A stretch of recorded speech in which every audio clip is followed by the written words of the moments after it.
अच्छा सुनो, सब्सक्राइब करते वक्त ना घंटी बजा देना।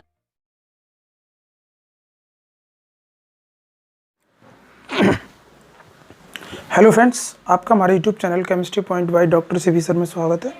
आज हम आपको 11th का टॉपिक पढ़ाना स्टार्ट करेंगे और जो हमारा टॉपिक होगा वो चैप्टर है एटॉमिक स्ट्रक्चर।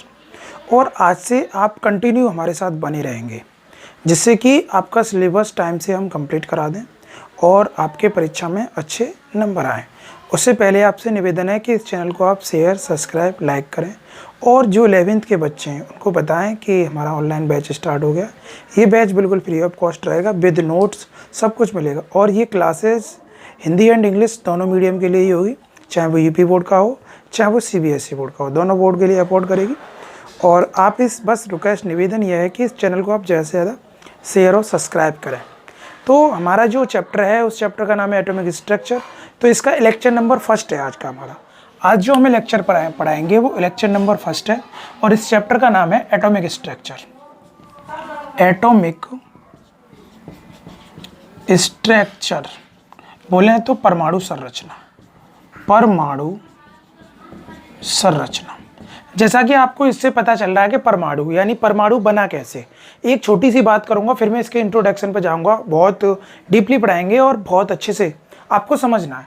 अगर हम परमाणु की बात करें तो परमाणु यानी ये कण हैं, ये क्या है, पार्टिकल हैं, छोटे छोटे। ये छोटे छोटे पार्टिकल हैं, आप देख पा रहे होंगे ये पार्टिकल हैं। इनको बोलते हैं हम कण यानी पार्टिकल, ठीक है। और इनको मिलाया हमने यानी इनको इकट्ठा किया और ऐसे ऐसे ये पार्ट बन गए। तो यानी छोटे छोटे कणों से मिलकर ये बन गया परमाणु। परमाणु जैसे पार्टिकल कहते हैं, पार्टिकल, और ये एटम्स होता है, एटम्स, ठीक है। अब इस एटम से मिलकर यानी इस एटम से मिलकर और भी बन गया ऐसे करके। ये इसे बोलते हैं अणु, बोलें तो मॉलिक्यूलर। क्या बोलें? मॉलिक्यूलर। अब यहीं से सब कुछ स्टार्ट हो जाता है, यहीं से कंपाउंड, यौगिक सब बनता है। तो सबसे बड़ी बात ये आती है कि इसकी जो हिस्ट्री लागू हुई थी आज से 400 वर्ष पूर्व की बात है ये, यानी 400 वर्ष पूर्व, यानी 400 वर्ष पहले की बात है। तब किसने बताया? कुछ भारतीय एवं यूनानी दार्शनिकों ने बताया। कुछ भारतीय एवं यूनानी दार्शनिकों ने परमाणु के बारे में बताया। परमाणु के बारे में बताया, इनके अस्तित्व के बारे में बताया। किसने? आज से कितने वर्ष पूर्व, यानी 400 वर्ष पूर्व पहले भारतीय और यूनानी दार्शनिकों ने परमाणु के बारे में बताया। और उन्होंने कहा कि इसको विभाजित नहीं किया जा सकता।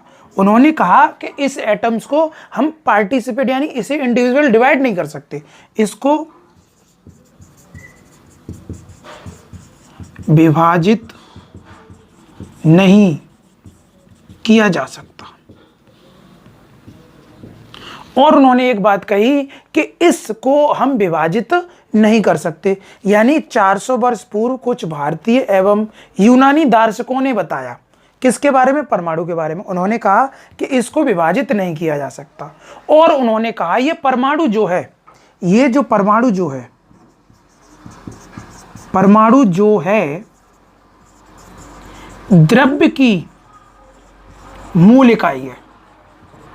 उन्होंने बताया कि ये मैटर का यूनिवर्सल है यानी डेरिवेटेड है। ये किसका है? द्रव्य की मूल इकाई है, यानी इसको द्रव्य से बनाया गया है। किससे बनाया गया है? द्रव्य। तो उन्होंने बताया कि इसको द्रव्य से बनाया गया है। अब हम बात करें कि ये जो परमाणु है, ये परमाणु जो है, परमाणु यानी एटम, ये ग्रीक भाषा का शब्द है। ये किस भाषा का शब्द है? यानी जो एटम्स, जो हम एटम्स की बात करते हैं वो ग्रीक भाषा का शब्द है। किस भाषा का शब्द है? ग्रीक भाषा का शब्द है। और जिसका अर्थ है, यानी इसका अर्थ है अर्थ है एटोमिया, एटोमियो, और एटोमियो का मतलब होता है अविभाज्य। अभी बताया कि परमाणु जो शब्द है वो ग्रीक भाषा का शब्द है, और जिसका अर्थ क्या है, यानी ग्रीक भाषा का शब्द है और इसका अर्थ है एटोमियो, और एटोमियो का मतलब क्या होता है, अविभाज्य। क्या होता है, अविभाज्य। अगर मैं इसके पहले की बात करूं, ये बात यहां तक है, अब इसके बाद में यहां लिखूंगा, इससे पहले की बात करूं तो ये जो परमाणु जो शब्द था ये पहले केवल एक विचार और एक परिकल्पना पर आधारित है। ये यानी जो भी ये बात कही गई एक परिकल्पना पर आधारित थी, परिकल्पना पर आधारित थी, क्योंकि इनका प्रैक्टिकल करना असंभव था, तब इनका प्रयोग नहीं किया गया, तब इनका कोई प्रयोग नहीं किया गया। उस समय इनका इस पे, यानी आज से 400 वर्ष पूर्व की बात है, तब बताया गया, यूनानी और कुछ वैज्ञानिक दार्शनिकों ने बताया कि परमाणु जो है वो द्रव्य की इकाई है और छोटे छोटे कणों से मिलकर बना हुआ है। और 400 वर्ष पूर्व पहले तो कोई ऐसी विशेष लैब या कुछ नहीं था, तो वहां पे इसके बारे में सब कुछ कहना एक परिकल्पना थी। क्या थी, अर्थ अविभाज्य। और पहले ये बातें केवल एक कल्पना पर आधारित थी। किस पर आधारित थी, कल्पना पर, क्योंकि ऐसी हमारे पास कोई सुविधा नहीं थी कि जिससे कि हम प्रैक्टिकल करें। और 18वीं शताब्दी से पहले पहले तक ये बातें इसी तरीके से चलती रहीं। कौन सी ईस्वी तक, यानी 1800 शताब्दी, यानी 1800 सेंचुरी से पहले पहले ये बात इसी आधारित पर चलती रही। परंतु 18वीं शताब्दी में वैज्ञानिकों ने इस परमाणु पर दोबारा से कार्य प्रारंभ कर दिया, और कार्य प्रारंभ करने के बाद में उन्होंने एक सिद्धांत दिया जिसे परमाणुवाद सिद्धांत कहते हैं। इससे पहले कुछ हम वैज्ञानिकों पर और प्रकाश डालेंगे कि इसको किस तरीके से उन्होंने बताया कि परमाणु क्या है। ठीक है, तो 18वीं शताब्दी में वैज्ञानिकों ने दोबारा, अगर मैं बात करूं इसकी 1800 शताब्दी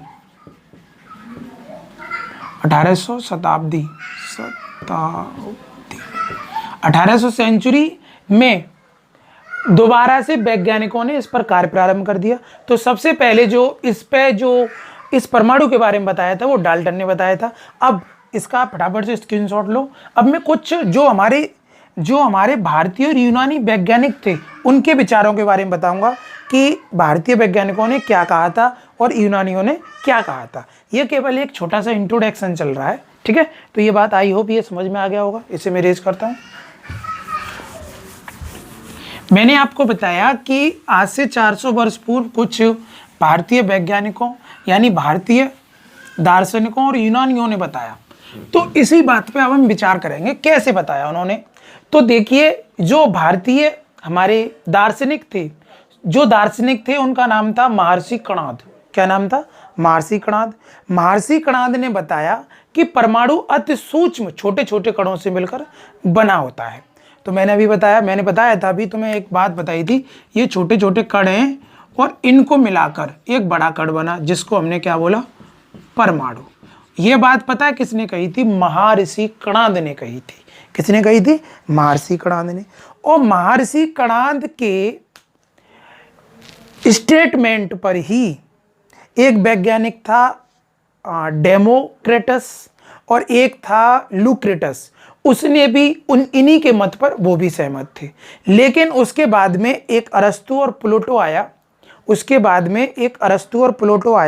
उसने बताया कि परमाणु अति सूक्ष्म कणों से बने होते हैं, परंतु उन कणों को हम अनंत तक, यानी ये जो पार्टिकल, ये कण हैं, इनको हम इन्फिनिट तक डिवाइड कर सकते हैं। ऐसा किसने कहा, अरस्तु तथा प्लूटो ने।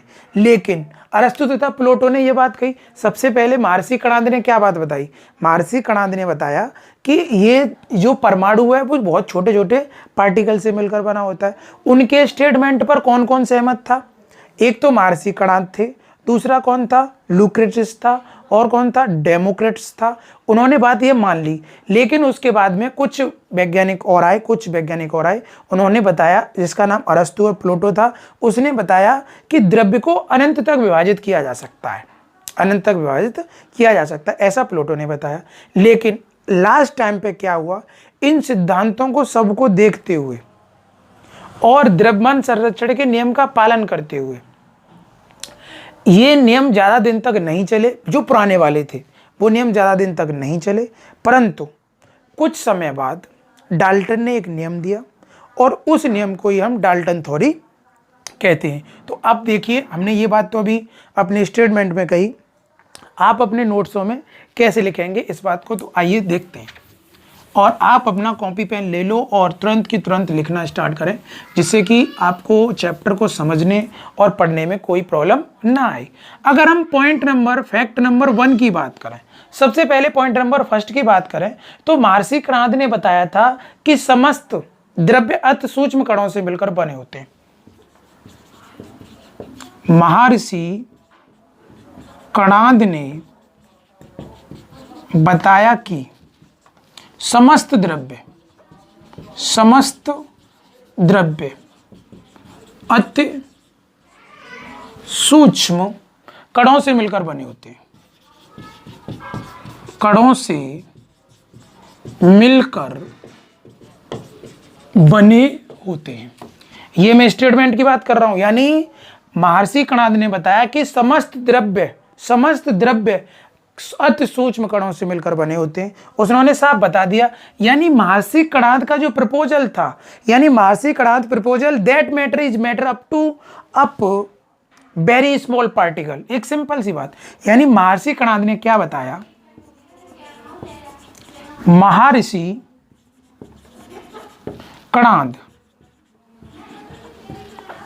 Kanada proposal proposed that matter is made up to very small particle,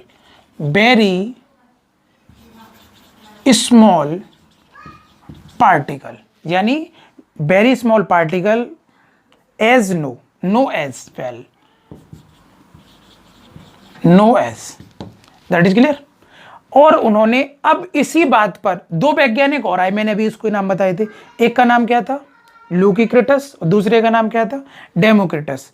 यानी वैज्ञानिक एक का नाम था, इसी बात पर दूसरे जो वैज्ञानिक थे, एक था ल्यूक्रिटस और दूसरा जो वैज्ञानिक था वो था डेमोटस। और उन्होंने भी यही व्यू मान लिया, एक सिंपल सी बात, यानी Maharshi Kanad made proposal that matter is made up to very small particle known as. इसी बात को किसने बोला, ल्यूक्रेटस और डेमोटस, दोनों ने बोल दिया कि ये बात इनकी, महर्षि कणाद जो हमारे भारतीय दार्शनिक थे, उन्हीं की बात को, उन बात पर वो सहमत हो गए। यानी सबसे पहले महर्षि कणाद ने बताया कि समस्त द्रव्य अति सूक्ष्म कणों से मिलकर बना होता है। अगर हम फैक्ट नंबर 2 की बात करें, जो एक वैज्ञानिक अरस्तु तथा प्लेटो ने बताया कि द्रव्य को अनंत तक विभाजित किया जा सकता है। ये बात मैं तुम्हें स्टेटमेंट में बता चुका हूं। यानी अरस्तु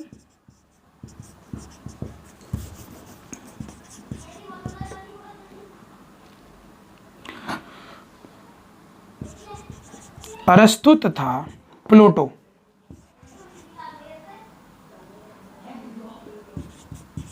प्लेटो ने बताया कि द्रव्य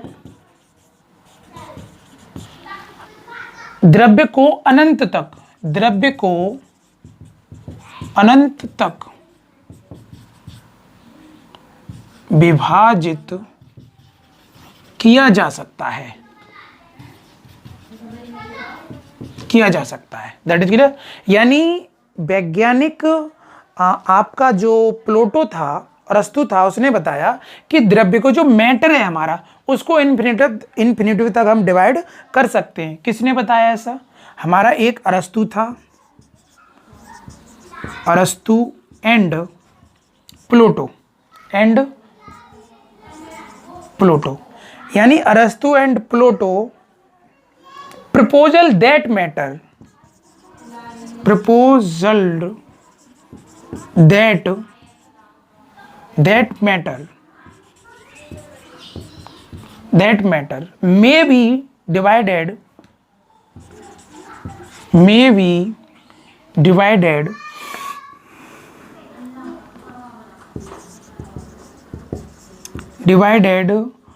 अप टू इन्फिनिटिव। अभी मैंने बात बताई कहां तक, अनंत तक, इन्फिनिटिव।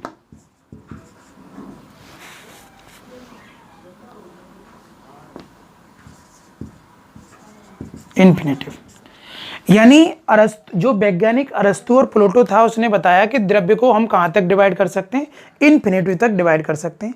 परंतु ये बातें ज़्यादा दिन तक नहीं चली। इसके बाद में इन सारी चीज़ों को छोड़कर, यानी वैज्ञानिक जो हमारा एक साइंटिस्ट था, वैज्ञानिक डाल्टन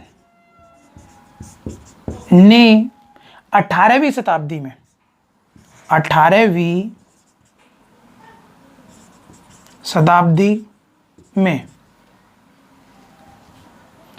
शताब्दी में एक नियम प्रस्तुत किया। ये